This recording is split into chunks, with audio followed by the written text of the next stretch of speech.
What's a little girl like you doing with Grandpa? The words cut through the air like shattered glass. I stiffened, my hand still hovering over the edge of the menu. On the other side of me, Robert put down his fork, salmon half consumed, as 3 college-age boys stood tall behind him. Their smirks were weighted with the arrogance of youth, pungent with arrogance, standing in front of our booth like they were the owners. I'm Janet Mitchell, 47 years old. Petite, soft features, the kind of woman most people underestimate. That's fine. I've learned to let them. What they never see, what these boys couldn't possibly imagine, is that 15 years in Special Forces taught me how to end trouble before it starts. Robert, my husband, is 2 years my senior. 49, silver-haired, and catching the amber light of O'Sullivan's warm bulbs. Still calm, composed. But I recognized that stance. Stiff shoulders, eyes squinting. He was evaluating. Measuring. Preparing. Does he even still work? Snarled. The tallest of them. Bleached hair, frat jacket, name tag from some university job. He was their leader, the pierced one who was stocky, snorted. His name was Tyler. I overheard it when his friend said it. His breath smelled of beer that was flat. Perhaps she's his nurse, cuts up his food, puts him in bed for nap time. The third guy, Jake, seemed to be the sharpest of them all, eyes too wise for all this foolishness. But peer pressure makes cowards out of the intelligent. The leader leaned forward. Come on, honey, you can do better. Leave the old guy. Let's party. A familiar stillness fell over me, silky and level, the same cold I'd experienced prior to missions in Afghanistan. My body recalled before my mind did. Evaluate threats, find exits, extract the asset. The asset tonight was not classified information. It was our meal, and Robert's pride. Gentlemen, I said, quiet but firm.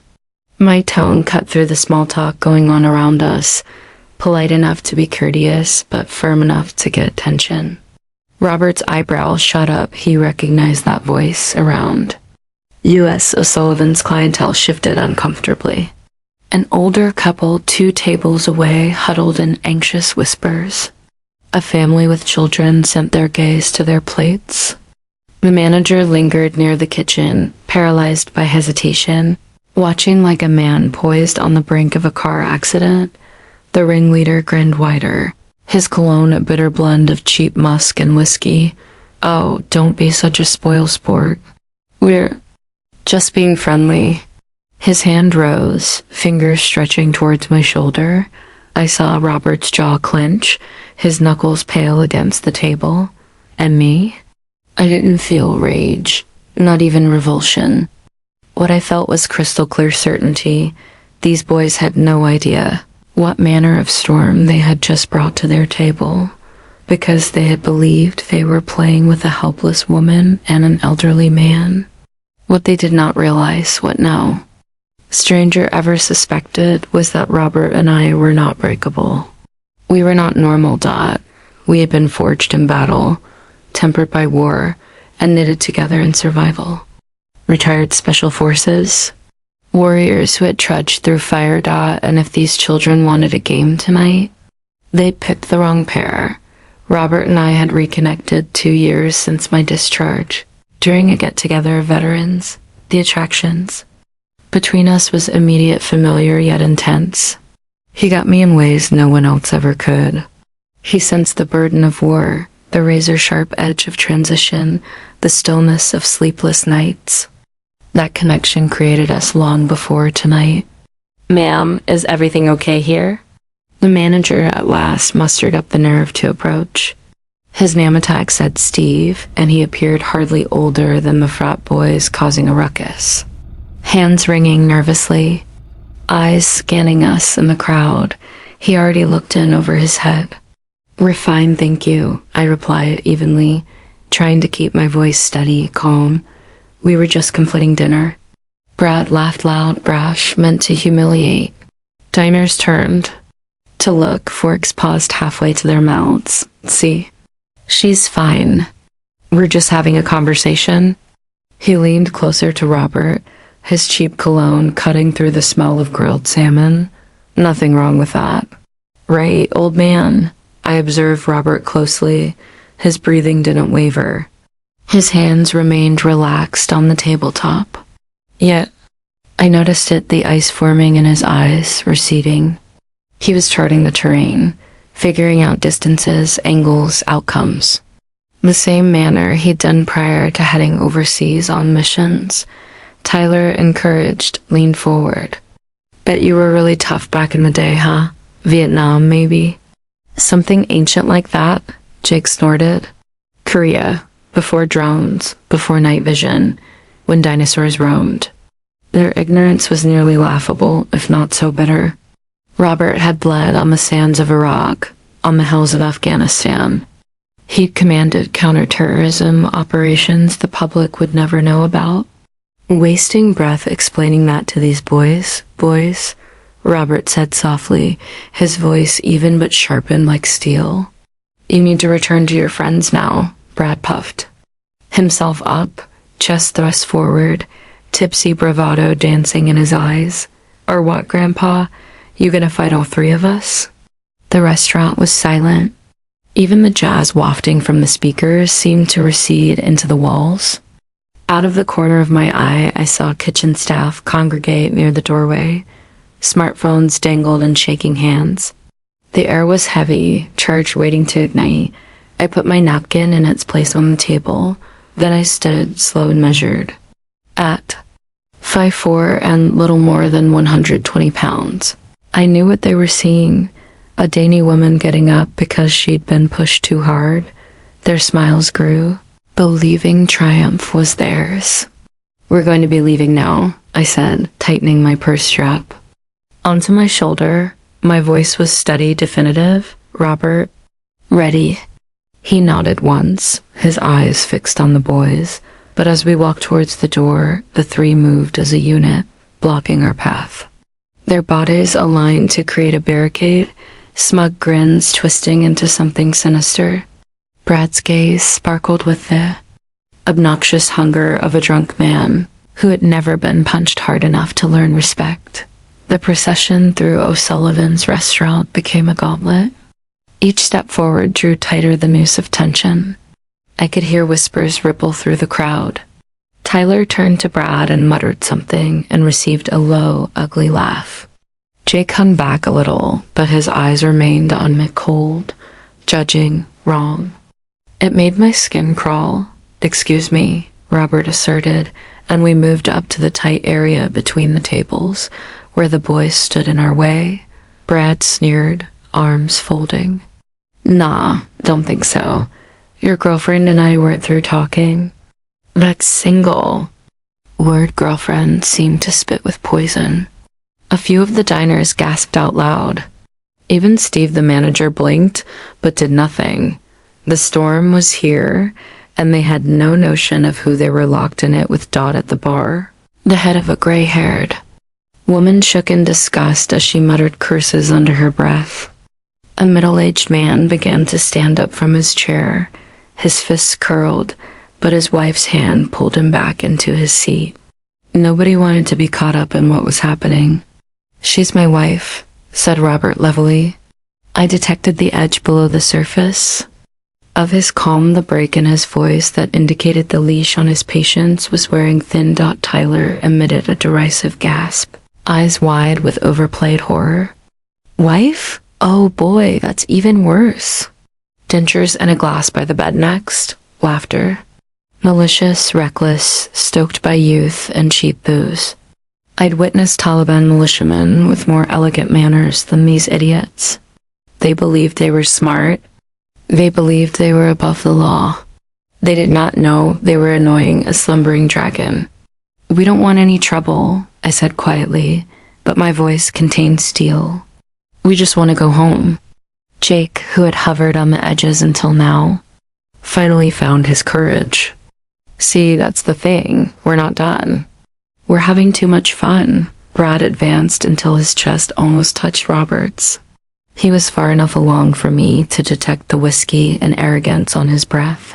Robert didn't so much as blink, didn't even move his weight. He allowed them ample opportunity to back away with dignity, but Brad couldn't keep himself from the kill shot. He spoke up so that half the restaurant could hear. Know something? I think this pretty little thing over here requires a real man. Someone that doesn't require pills to get the job done. The insult stung like a slap across the dining room. Patrons gulped sharp breaths. The silence was oppressive, interrupted only by the soft buzz of overhead jazz.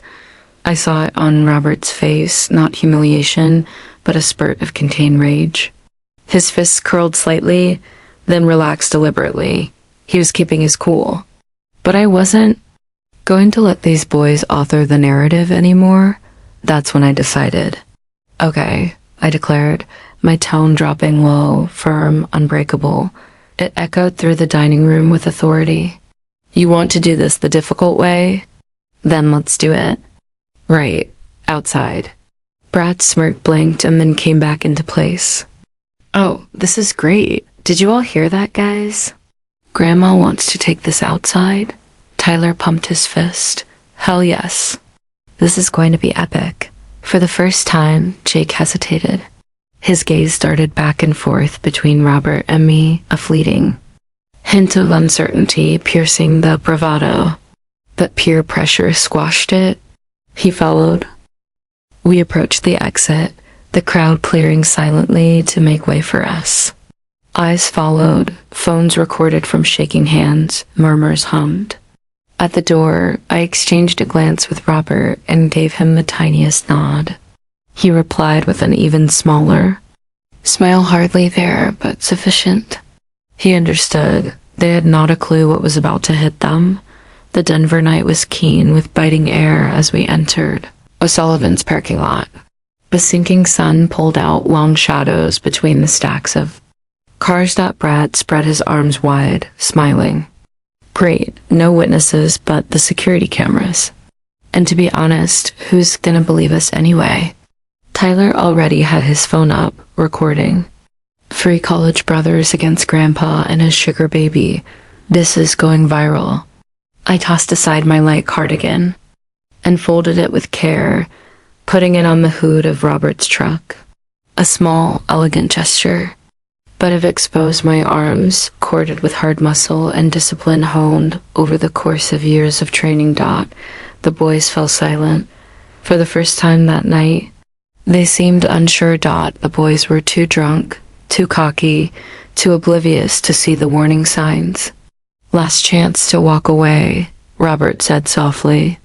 His footing changed slightly, angling himself so he could keep all 3 in view without inhibiting me. His voice was level, nigh as gentle as a loving gesture. No harm done. No hard feelings.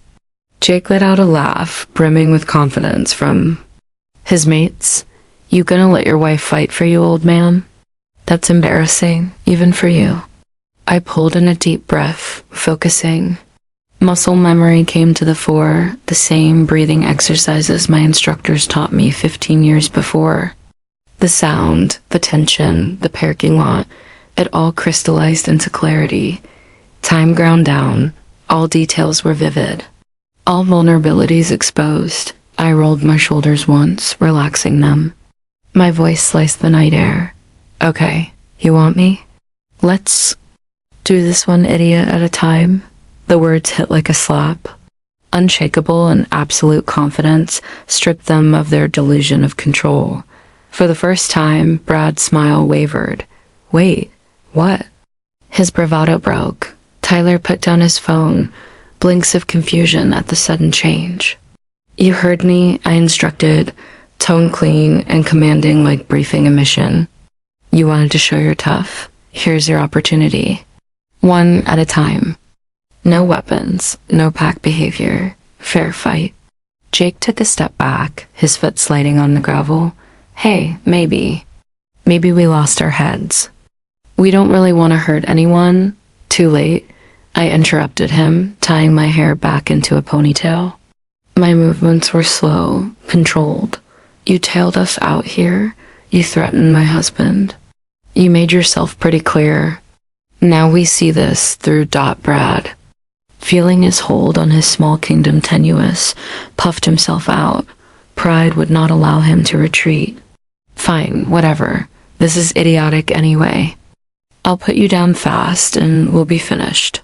He was 6 feet of badly packed muscle, a good 200 pounds. Larger, yes, but larger did not necessarily mean stronger. His stance was sloppy, his feet too close together, his balance pathetic. He had no training, no discipline. Robert, I said back over my shoulder, mine backing away. This could get ugly. Robert stepped toward the doors of the restaurant, crossing his arms. That little smirk played at the edge of his mouth. He'd witnessed me spar before. He knew full well what was on the horizon. Tyler, regaining his cockiness, held up his phone once more. Yeah, we're getting this on tape. When the police arrive, we'll have evidence she assaulted us. Good thinking, I sit back, smiling, nearly happy. Just make sure you capture my good side. That statement shattered them more than any punch could shatter. Tyler gulped hard. Jake took another step backward, his instincts finally piercing the fog of beer. Only Brad pushed forward, too intoxicated to realize the threat. He charged at me with the sloppy haymaker telegraphed from a mile away. The sort of wild swing that wouldn't have connected with a scarecrow. I stepped into him, spinning sharply. My fist came forward, not flashy, not brutal, just on point. Knuckles to sternum, a clean shot. His breath escaped in a surprised grunt. Eyes wide as the wind escaped his body, Brad stumbled, doubling over, grabbing his chest. His phone hit the sidewalk. The parking lot fell silent, save for a distant buzz of traffic on the Denver streets. I didn't shout. I didn't have to. Next. 15 years of Special Forces training were about to meet 3 college boys who believed YouTube instructional videos were equivalent to martial arts. Tonight was going to be a lesson for all. Brad's wild swing came just where I knew it would. A haphazard right hook. All weight and no poise. In the half second it took him to commit, I'd already decided his fate. Step aside. Redirect. Let gravity and momentum take care of the rest. I moved left, barely within his arc, catching his arm and turning him with the momentum he'd so graciously supplied. His eyes went wide as his body betrayed him, twisting suddenly and off-center. What the? He got out.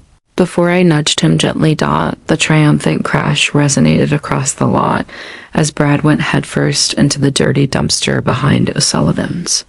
The sound of metal, the slapping wetness of spoiled food, and the wild thrashing of his legs set the scene in glorious humiliation. Tyler was stunned. His phone was still running, his jaw hanging. How did you? He stuttered. Physics, I told him with a relaxed air, as if lecturing. Force is equal to mass multiplied by acceleration. Your friend gave you both. I merely gave you the direction. Jake had already paled, taking an unconscious step backward. Tyler, however, still hung on to pride. That was luck, he grumbled. A fluke. He inflated his chest. Brad just slipped. I nodded my head, observing him. Care to try that theory? That got him going. Tyler placed his phone on the roof of a car and rolled his shoulders, attempting to appear menacing. He was not as tall as Brad, but was thicker, with a build that suggested he believed weightlifting made him deadly. I do CrossFit, he announced, as if it were a weapon. That's cute, I replied calmly. I do combat. He attacked me with more intensity than Brad had exhibited. Guard up, stance tighter, charging for a takedown. Not bad. But technique honed in a gym isn't the same as technique seared into your very bones by Wardot as he charged. I spun. One hand grasped his belt, the other on his shoulder, deflected his momentum down the route I'd already decided. This time, his path ran into the outdoor patio fountain. Splash. Water jetted into the evening, spraying parked cars. Tyler broke the surface. Choking, hair slicked down, his cockiness dissolving quicker than his designer hair gel. "My phone," he cried out suddenly, whirling in the shallow water. "My phone's destroyed." Behind us, Brad continued to struggle in the dumpster, his profanity muffled by decaying trash. The noises of his fight squelching, gagging, and cursing combined, with Tyler's wild splashing in an almost humorous chorus of failure. Jake alone now, dry, shaking, the sole soldier in a fight already lost. His gaze jumped from Brad's legs kicking in the dumpster to Tyler's thrashing arms in the fountain. To me, his Adam's apple jumped as he swallowed hard. "Well," I asked, cool and steady, brushing an imaginary speck of dirt from my sleeve. "What's it going to be?" Whatever he read in my eyes made Jake think that running was not an option. Bravado disintegrated instantly. "I'm sorry," he stuttered, hands up, backing up. "We were drunk, we were stupid. Please, just don't hurt me." Then the breaking point occurred. His face crumpled and he began sobbing big, ugly sobs that resonated throughout the parking lot. Not a single tear or two, but full-blown breakdown. "I want my mom," he sobbed, messing with his phone as if it were a lifeline. I just want to go home." 15 years of Special Forces training and the whole battle had taken under 3 minutes. 2 of them humiliated, 1 of them bawling for his mother, and I hadn't even gotten out of breath. Robert moved forward, shaking his head in amazement. 15 years of Special Forces and you're still full of surprises. I adjusted my blouse, unruffled as usual. "I warned them," I replied dryly, "one idiot at a time." The aftermath was nearly as good as the battle itself. Brad finally dragged himself out of the dumpster, head to toe in trash. Marinara sauce marked his shirt, a limp leaf of lettuce clung to his hair as a crown, and something that was possibly once fish slid down his arm. It smelled so bad, Tyler, still shoulder deep in fountain water, scrunched up his nose in distaste. "This is assault," Brad yelled, tossing limp vegetables from his grasp. "I'm calling the police. I'm calling my attorney. I'm calling everybody." "Great idea," I said politely, taking out my phone from my bag.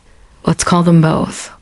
I'm sure they'll love seeing the video of 3 guys harassing a woman into a parking lot." Brad's face grew an even redder color, half anger, half embarrassment. "You attacked us, did I?" I put my head to one side, looking outraged. "Robert, did you see me assault anyone?" My husband nodded gravely. "All I ever saw were 3 men stumbling over their own idiocy. Extremely clumsy." And meanwhile, Tyler pulled himself out of the fountain, shaking like a leaf. His muscles were doing nothing for him now. He resembled a sodden dog, his trashed phone dripping in his shaking hands. "This isn't over," he chattered, teeth rattling.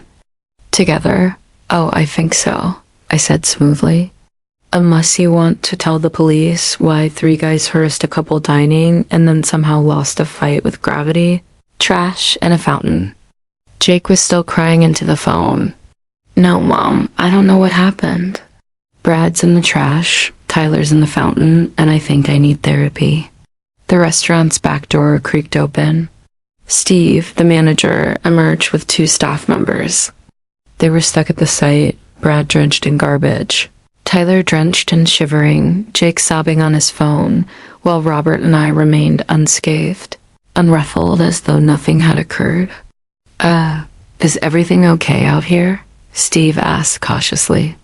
"Everything's good now," I said cheerfully. These gentlemen were just about to leave. Brad attempted to salvage what little pride he had left. "This wild woman assaulted us. See me. See what she did." Steve looked up at the security camera above the door, then back at me. "Ma'am, did you deposit this young man in the dumpster?" "Not at all," I replied truthfully. He punched. I stepped aside. Momentum took care of the rest. One of the workers, a cook who still had his apron on, snorted, attempting and failing to suppress laughter, and it was all over. "That's going to be some interesting police video footage," Steve said, looking up at the security camera. "Come on, the cops." Brad's voice shook, his tough act cracking. "Oh, sure." Steve crossed his arms. "Procedure. Whenever a customer accuses assault, we turn over the tapes. No exceptions." Tyler and Jake stood stunned. Even in the fog of booze, the implication registered. Security tapes, police, parents, the university, coaches, their images, their futures. Jake clicked his phone shut with such force that it almost broke. "You know what? Maybe we should just pretend this never happened." "Forget it?" Brad growled, still scrubbing off Nameless. Food grime from his shirt. "I'm not letting this go." "Brad, shut up for once in your life," Tyler spat. "You want to tell Coach why we're arrested for harassment? You want that following us our whole lives?" The word struck home. Reality, cold, brutal, undeniable, finally penetrated the alcohol. This wasn't a prank at the frat house. This was 3 grown men getting caught on tape harassing a middle-aged couple. There'd be police reports, court documents, news stories. The battle was won, but their humiliation had just started, and then the icing on the cake. A battered Honda Civic fishtailed into the parking lot. Out emerged Jake's mother, exhausted and stern in her threadbare hospital scrubs. She eyed her son's face, smeared with tears, then Brad filth-caked and Tyler with his dripping sewerette face, and let out a tiredly exasperated sigh like a woman who had beheld too much idiocy to last a single lifetime. "Jacob, Michael, Thompson." Her tone was low and hard and lethal, the motherly tone of one who has finally had enough. "What in the world have you done now?" Jake hiccuped over his tears, his words spilling over one another. "We were just talking to this woman, and then Brad fell in the trash, and Tyler fell in the fountain. And she didn't even touch us, but somehow it's all our fault." His mother's gaze raked the scene, Brad topped with lettuce, Tyler freezing and smashed. Dignity, and me standing poised, serene, not a hair awry. She turned to me again, humiliated. "Ma'am, I'm so sorry. This is not how I brought him up." I relaxed my tone. "I know. Boys are silly when booze does thinking. But I think he learned something tonight." "I have, Mom," Jake exclaimed, nodding. "Wildly, I swear I have." Each of the broken soldiers was picked up one by one. A raised truck came for Brad, his dad driving, his scowl the same. He rolled down the window, glared at his trash-covered son, and growled, "Get in the back. You're not getting my seats dirty." Brad's jaw was locked, but he did as he was told, jumping into the bed like refuse.next was Tyler's pickup. His older brother stuck his head out the window, laughter ringing across the lot. "Dude, you reek of fountain water and shame. This is going to social media forever." When the final set of headlights disappeared, Robert and I were left by ourselves, the night air peaceful once more. Up above us, the security camera pulsed quietly, its lens recording every moment of the catastrophe. Robert wrapped an arm around me. "Well, that was more action than I got out of dinner." I attempted to finish it quietly, I replied, resting in him. "They opted to escalate." Steve advanced, his eyes still wide. "Ma'am, I just gotta ask, where did you learn to do that?" 15 years Special Forces, I replied matter-of-factly. "Training like that lingers." His jaw went slack. "I had no idea." Robert laughed. "Neither did they. That's the idea. The greatest fighters don't appear to be fighters." Steve stiffened, his admiration transparent. "Your dinners are complimentary tonight. And if you ever return," Steve added hastily, "your table is reserved best seat in the house." I slipped my cardigan back over my shoulders, the metamorphosis complete, no longer the suburban wife who had just taken down 3 would-be tough guys, but once again the suburban wife strolling calmly beside her husband.